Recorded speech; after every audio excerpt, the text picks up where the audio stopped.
अखण्डमण्डलाकारं व्याप्तं येन चराचरं तत्पदं दर्शितं येन तस्मै শ্রীগুরবে নমঃ। রামকৃষ্ণ মঠ ও মিশনের সদ্য প্রয়াত প্রেসিডেন্ট মহারাজ স্বামী স্মরণানন্দজির স্মরণে তার প্রতি শ্রদ্ধা প্রদর্শনের জন্য আজকে এখানে আমরা সমবেত হয়েছি। কিছুক্ষণ আগে বিশেষ পুজো হয়েছে এখানে।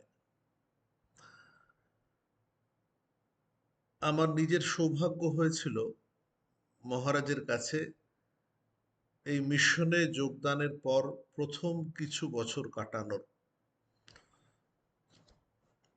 আমি মিশনে ব্রহ্মচারী হিসেবে যোগদান করেছিলাম রাঁচি কেন্দ্রে। সেইখান থেকে 1 বছর পরে 1986 সালে সারদাপীঠ কেন্দ্রে এসে পৌঁছই। পূজনীয় মহারাজ তখন সেই কেন্দ্রে সম্পাদক। আমার দায়িত্ব পড়ল যে বিষয় নিয়ে আমি আগে পড়াশোনা করেছিলাম সেই অর্থনীতি বিষয় নিয়ে গবেষণা করার। স্থির হলো যে আমি বেলুড় মঠের থেকে অনতি দূরে ইন্ডিয়ান স্ট্যাটিস্টিক্যাল ইনস্টিটিউটে এই অর্থনীতি গবেষণার কাজ করব। ব্যতিক্রমী এই গবেষণার কাজ, কারণ আমার যারা সহ ব্রহ্মচারীরা তারা কেউ ঠাকুর ঘরে কাজ করছেন, কেউ বা শোরুমে কাজ করছেন, কেউ আশ্রমের অন্যান্য দায়িত্ব দেখছেন। অতএব আমার পক্ষে এই একক যাত্রা বেশ কঠিন ছিল। মনেতেও নানা রকমের টাল বাহানা ছিল। এই জন্য আমার দুটি ঘটনার কথা আলাদা করে মনে পড়ে এই প্রসঙ্গে। কাছা দেওয়া ধুতি পরেই যাতায়াত করছি বেলুড় মঠ থেকে বরানগরের সেই শিক্ষা প্রতিষ্ঠানে। দেখতে পেলাম আমার পরিচিতরাও কেউ কেউ সেখানে গবেষণার কাজ করছে। তাদের দেখে একদিন এসে সারদাপীঠের সম্পাদক মহারাজকে বললাম যে আমিও তো পরীক্ষা দিতে পারি জুনিয়র রিসার্চ ফেলো, তাহলে কিছু পরিমাণ স্কলারশিপ পেতে পারবো। সেই স্কলারশিপের অর্থ না হয় সারদাপীঠ কেন্দ্রকেই দিয়ে দেব। আমি তো এখানে ব্রহ্মচারী হিসেবে থাকছি, আমার পেছনে খরচও কিছুটা হচ্ছে। মহারাজের প্রতিক্রিয়াটা স্পষ্ট মনে আছে। উনি তৎক্ষণাৎ উত্তর না দিয়ে পরের দিন আমাকে আসতে বললেন। পরের দিন গেলে আমাকে বুঝিয়ে বললেন যে দেখো, তোমাকে স্কলারশিপ যদি নিতে হয় তাহলে সেখানে সই করে অর্থ গ্রহণ করতে হবে। সেটা ব্রহ্মচারী হিসেবে তোমার পক্ষে উপযুক্ত হবে না। আমরা তো তোমাকে বলিনি যে অর্থ রোজগার করতে হবে তোমার গবেষণা করার সময়। অতএব তুমি মন দিয়ে নিজের পড়াশোনাটা করো, আর সঙ্গে আশ্রমের যা কাজ তোমাকে দেয়া হবে সেটাও ঠিকভাবে সম্পন্ন করবে। গবেষণার অন্য আরেকটি সময় যখন বেশ গড়িমসি করেছে আমার পক্ষ থেকে, দেরি হচ্ছে গবেষণার ফলাফল জমা দিতে, তখনও দেখেছি মহারাজকে অধৈর্য হতে। তিনি অন্য সন্ন্যাসী মহারাজকে নিয়ে আমাকে তাড়া দিতে শুরু করেছেন, অসমাপ্ত না রয়ে যায় কাজটা। ট্রেনিং সেন্টারে যাওয়ার আগে তাদেরই একান্ত ইচ্ছায়, তাদের বলা যেতে পারে তাড়া দেওয়ার জন্য এই গবেষণা শেষ করতে পেরেছিলাম। তার ভূমিকাতেও পূজনীয় মহারাজের নাম ছিল, যে কারণে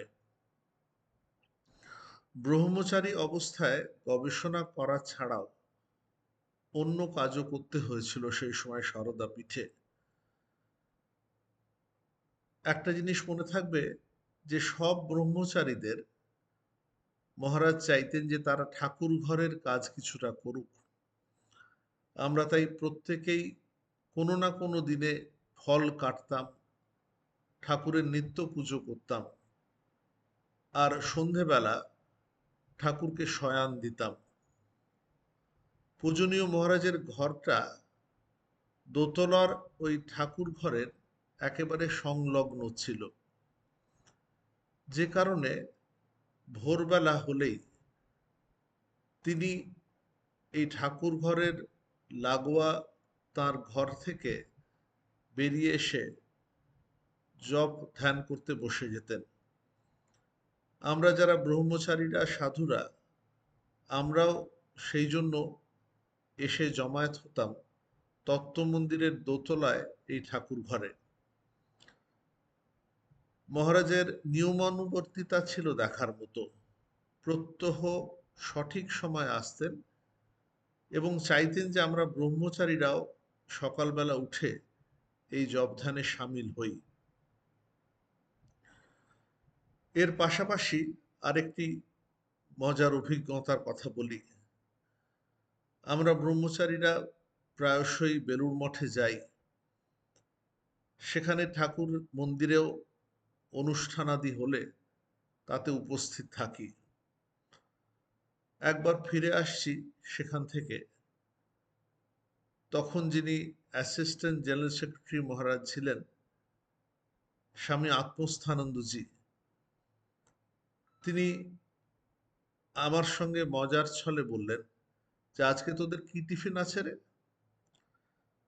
মনে পড়ে তার সঙ্গে প্রাণগোপাল মহারাজ ও অচ্যুতানন্দজি, আলোক মহারাজ উপস্থিত ছিলেন। আমি কুণ্ঠিত হয়ে বললাম, সেদিন ইডলির টিফিন আছে। সকালবেলার যে ব্রেকফাস্ট, সেটি রবিবার দিনে ইডলি হয়ে থাকে সেখানে। তা মহারাজ আত্মস্থানন্দজি আদেশ ছিলেন যে কিছু ইডলি তার জন্য তার থাকার ঘরে পৌঁছে দেওয়া। শ্রীরামকৃষ্ণের যে প্রধান মন্দির রয়েছে তার উল্টো দিকের যে বাড়ি, সেইখানে তিনি থাকতেন তখন। অতএব তার কথা রক্ষা করে সেদিন 6:30টার পরেই ইডলি, সাম্বার প্রভৃতি পৌঁছে দেয়া হলো তার আবাস স্থলে। বলা বাহুল্য, সারদা পীঠের সম্পাদক মহারাজ এই বিষয়ে কিছু জানেন না। সেই দিন আবার একটি তিথি পুজো ছিল। তিথি পুজোর দিনে আমরা গুরুজনদের প্রণাম করি। বেলুড় মঠে যখন প্রণাম করতে এসেছি, ব্রহ্মচারীরা যখন প্রণাম করছি, সেই সময় সারদা পীঠের সম্পাদক পূজনীয় স্মরণানন্দজি মহারাজ তিনিও এসে উপস্থিত হয়েছেন। আমোদ করার জন্য আত্মস্থানন্দজি আমাকে দেখিয়ে বলছেন, এই ব্রহ্মচারী তোমার ওখান থেকে ইডলি সাম্বার দিয়ে গেছে আমাদের জন্য। আমি তো তাড়াতাড়ি তার অফিস থেকে পালিয়ে বাঁচি। স্মরণানন্দজি মহারাজের এই পড়াশোনার ব্যাপারে উৎসাহ দানের পাশাপাশি তার শাস্ত্র চর্চার কথা বিশেষ করে মনে পড়ে। তিনি নিয়মিত আমাদের সকালবেলা জল খাবারের পরে গীতা, স্বামীজির বই আদি থেকে পাঠ করাতেন এবং চাইতেন আশ্রমের সাধু ব্রহ্মচারীরা সকলে নিয়মিত পড়াশোনা করুক। আরো বেশি বয়সে, আমার ততদিনে সন্ন্যাস হয়ে গেছে, কিছু কিছু বক্তৃতা করতে শুরু করেছি। মনে পড়ে তিনি একদিন ডেকে আমায় বলেছিলেন যে দেখো, গীতা আদি পড়ালেও শাস্ত্রের সঙ্গে সঙ্গে ঠাকুর মা স্বামীজির কথা অবশ্যই বলবে। তাদের জীবনের ঘটনা সাহায্যে নিয়ে যখন ব্যাখ্যা করবে, তখন সেগুলো আরো জীবন্ত হবে। পূজনীয় মহারাজ মুম্বাই কেন্দ্রে যোগদান করেছিলেন, তারপর ছিলেন কলকাতার অদ্বৈত আশ্রমে। সারদাপীঠ কেন্দ্রে তিনি 1976 সাল থেকে 15 বছর ছিলেন। এই সময়টাতে সারদাপীঠ কেন্দ্রের তিনি নতুন করে একটা রূপ দান করেছিলেন। বেলুড় মঠের ঠিক পাশেই সারদাপীঠ কেন্দ্র, অনেকগুলো শিক্ষা প্রতিষ্ঠান আছে এখানে। মহারাজ কিন্তু সেই আলাদা আলাদা প্রতিষ্ঠানগুলো যথাসম্ভব একই সূত্রে বাঁধার চেষ্টা করেছিলেন।